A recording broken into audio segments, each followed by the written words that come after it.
Video में हम लोगों ने त्रिविमीय समझौता और के बारे में देखे थे। आज इसको विस्तार से पढ़ते हैं। तो आपका स्वागत है आज वीडियो नंबर 3 में आपका। तो चलिए हम लोग पाठ 9 पढ़ रहे हैं और आज समझौता के हम लोग विस्तार से। तो पहले आते हैं त्रिविमीय समझौता के बारे में कोई पूछता है तो क्या कर सकते हैं। देखिए, त्रिविमीय समझौता में जो त्रिविमीय समझौता के रासायनिक सूत्र और रासायनिक आबंध समान होते हैं, परंतु इनकी दिक् स्थान व्यवस्था भिन्न होती है। अभी आगे हम लोग देखते हैं ना, यानी त्रिविमीय में रासायनिक सूत्र समान होते हैं, लेकिन अगर आप दर्शाएंगे इस तरीके से दर्शाते हैं तो भिन्न भिन्न होता है। संरचनात्मक समझौता में आबंध भिन्न होते हैं। इन समझौतों का वर्णन विस्तार से हम लोग नीचे करेंगे। देखिए लिखा गया है। सबसे पहले हम लोग पढ़ने के लिए जा रहे हैं जिसका नाम है ज्यामितीय समझौता। देखिए, ज्यामितीय समझौता के बारे में हम लोग अध्ययन करने के लिए जा रहे हैं। कह सकते हैं कि इस प्रकार के समझौता हेटेरोलेप्टिक संकुल में पाई जाती है, जिनमें लिगेंडों की भिन्न ज्यामितीय व्यवस्था संभव हो सकती है। इस प्रकार के व्यवहार के प्रमुख उदाहरण 4 और 6 उपसंयोजक संख्या वाले संकुलों में पाए जाते हैं। देखिए, जिसमें MX2 AL2 तथा जहाँ आप X तथा L एक धन्तु लिगेंड है के वर्ग समतलीय संकुल में 2X लिगेंड समपक्ष और समयों में पास पास जुड़े रहते हैं तो उसे विपक्ष समझौता में एक दूसरे के विपरीत होते हैं। आप जरा एग्जाम्पल से समझते हैं। देखिए, इसमें एक धन्तु लिगेंड रहेगा, ये बात क्लियर होगी। और इसमें अगर X एक पास है, X का मतलब होता है हाइड्रोजन, क्लोरीन, ब्रोमीन वगैरह जो है एक पास रहेगा। देखिए, यही है ज्यामितीय समझौता में, जिसमें अणुसूत्र समान होते हैं, 2 या 2 से अधिक यौगिक है, लेकिन जो इनके दिक् स्थान में व्यवस्था होता है अलग होता है। प्लेटिनम है, यहाँ Cl, यहाँ Cl है, यहाँ NH3, यहाँ NH3। आप यहाँ पर देख सकते हैं प्लेटिनम है तो Cl और NH3 दोनों देख रहे हैं। ये Cl एक पास है, एक ही दिशा में है, तो इसको हम लोग कहते हैं समपक्ष समझौता, सिस जिसको अंग्रेजी में कहते हैं। अब इसमें एक क्वेश्चन दे देता है, कहता है कि बताइए ये विपक्ष में है कि समपक्ष में है, तो हम लोग कह सकते हैं समपक्ष में है, क्योंकि इसमें हाइड्रोजन एक ही पास जुड़े होते हैं। उसके बाद से ये विपक्ष में होगा, क्योंकि इसमें हाइड्रोजन जो क्लोरीन है दोनों एक दूसरे के विपरीत जुड़े होते हैं, इसीलिए इसको हम लोग क्या कहेंगे, विपक्ष कहेंगे। ओके, ठीक है। तो ये दोनों आप विपक्ष भी जान गए कि हाइड्रोजन एक दूसरे के विपरीत जुड़ेंगे तो विपक्ष समझौता कहते हैं, ट्रांस कहा जाता है। और जब आपके हाइड्रोजन एक पास जुड़े होते हैं तो उसको समपक्ष कहा जाता है। ये चीज़ आप बता सकते हैं। अच्छा, एक और चीज़ आपको मैं बढ़ के बताता हूँ। लिखा है कि MABXL, जहाँ ABXL एक धन्तु लिगेंड है। सूत्र वाले दूसरी प्रकार के वर्ग समतलीय संकुल के 3 समयों होंगे, 2 समपक्ष तथा 1 विपक्ष। आप इनकी संरचनाएं बनाने का प्रयास कर सकते हैं। इस प्रकार की समझौता चतुष्फलकीय ज्यामिति में संभव नहीं है, परंतु MX2 L4 सूत्र वाले अष्टफलकीय संकुलों में, जिनमें 2 लिगेंड X एक दूसरे के समपक्ष या विपक्ष हैं, तो ऐसा व्यवहार संभव होता है। देखिए, आप मुझे बताइए, एक Cl है, एक Cl यहाँ पर, ये सब है। Cl एक पास है तो आप इसको समपक्ष समझौता कर सकते हैं। Cl दोनों विपरीत है तो इसको विपक्ष समझौता कहते हैं। तो इस तरीके से आप कह सकते हैं कि ये इसको हम लोग कहते हैं कौन सी समझौता, तो इसको कहा जाता है ज्यामितीय समझौता, जिसके अणुसूत्र समान होते हैं लेकिन दिक् स्थान में व्यवस्था अलग अलग होती है, तो इसको कहते हैं हम लोग ज्यामितीय समझौता। ठीक है।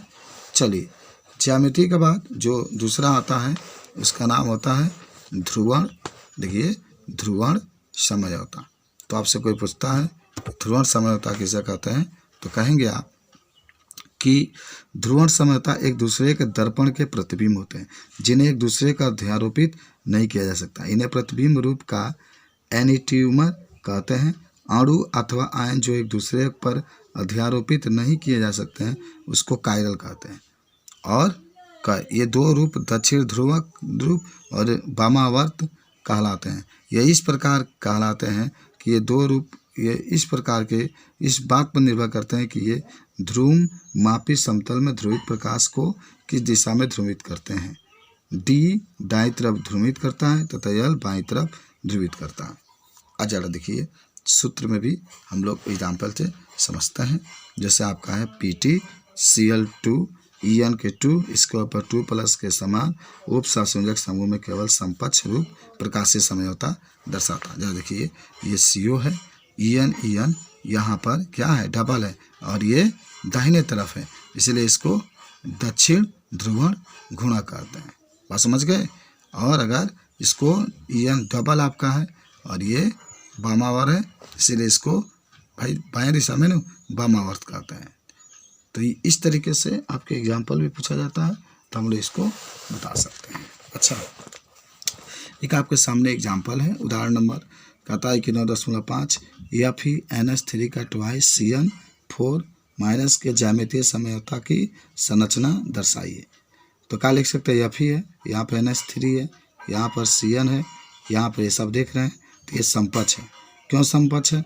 क्योंकि आप देखिए यहाँ पर, आप देखिए इसमें ANC जो है ना, CN जो है 4 है, NH3 आपके 2 हैं, दोनों पास पास हैं, तो इसको समपक्ष समझौता कहते हैं।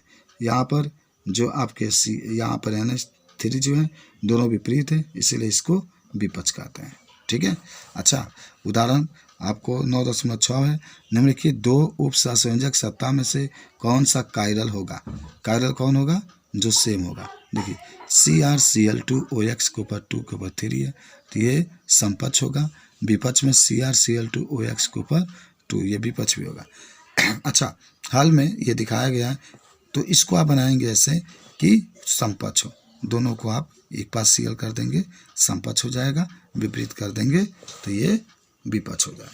ठीक है, आइए आगे देखिए। अब हम लोग पढ़ते हैं बंधनी समझौता। तो बंधनी समझौता में देखते हैं, कह सकते हैं कि उभयदंती संलग्नी युक्त उप सहसंयोजक यौगिक में बंधनी समझौता पाई जाती है। इस प्रकार की समझौता का एक सरल उदाहरण है थायोसाइनेट लिगेंड यानी NCN युक्त संकुल।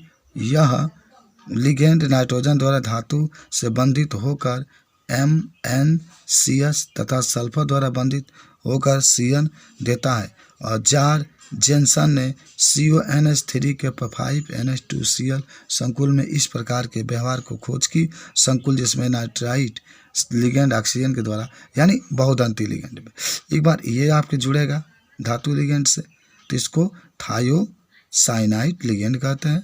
और एक ये जुड़ेगा जिसको हम लोग साइनेट लिगेंड कहते हैं। बात लिगेंड दोनों एक ही है लेकिन बदल जाता है, इसीलिए इसको हम लोग कौन सी समझौता कहेंगे, बंधनी समझौता कहते हैं। उसके बाद से एक चीज़ और आता है जिसका नाम होता है उप सहसंयोजन समझौता।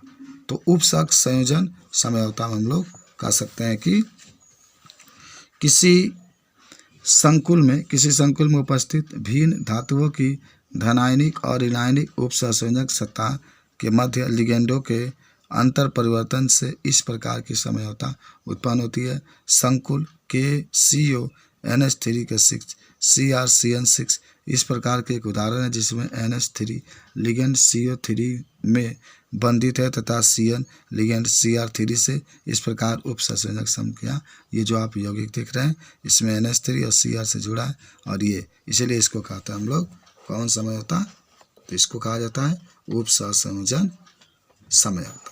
चलिए अगला आपका है आयनन समझौता। तो अपने आयनों से जुड़ा होता है। देखिए जब किसी संकुल में उनका प्रतिआयन स्वयं एक संभावित लिगेंड हो तथा किसी लिगेंड को प्रतिस्थापित कर सके और विस्थापित लिगेंड प्रतिआयन बन सके, तो इस प्रकार के समझौता को आयनन। देखिए अब जरा सोचिए CuNH3 पर 5SO4 का Br है। अब इसमें क्या हुआ, अर्धान प्रदान हुआ।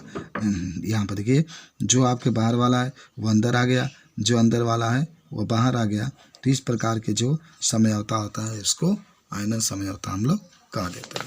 चलिए आगे बढ़ते हैं। आयनन समझौता के बाद आगे जो आता है उसको कहा जाता है विलायक योजन समझौता। तो भी एक चीज़ आती है जिसका नाम होता है विलायक योजन समझौता। तो आप इसके भी नाम बता सकते हैं और कह सकते हैं कि जब जल विलायक के रूप में प्रयुक्त होता है तो इस प्रकार के समझौता को हाइड्रेट समझौता कहते हैं। ये देखिए, जब जल विलायक के रूप में, यानी जल में कोई चीज़ को डाला जाता है, तो जब जल विलायक के रूप में प्रयुक्त होता है तो इस प्रकार के समझौता को हाइड्रेट समझौता कहते हैं। ये आयनन समझौता के समान है।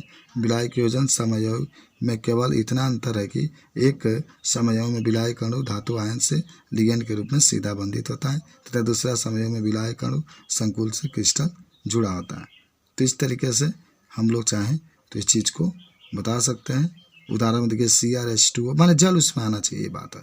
सी, तो इसी को हम लोग विलायक योजन, ये भी जल है तो विलायक योजन होगा, यहाँ भी जल है तो विलायक योजन होगा, ये बाहर आ गया। तो इस तरीके से हम लोग कर सकते हैं।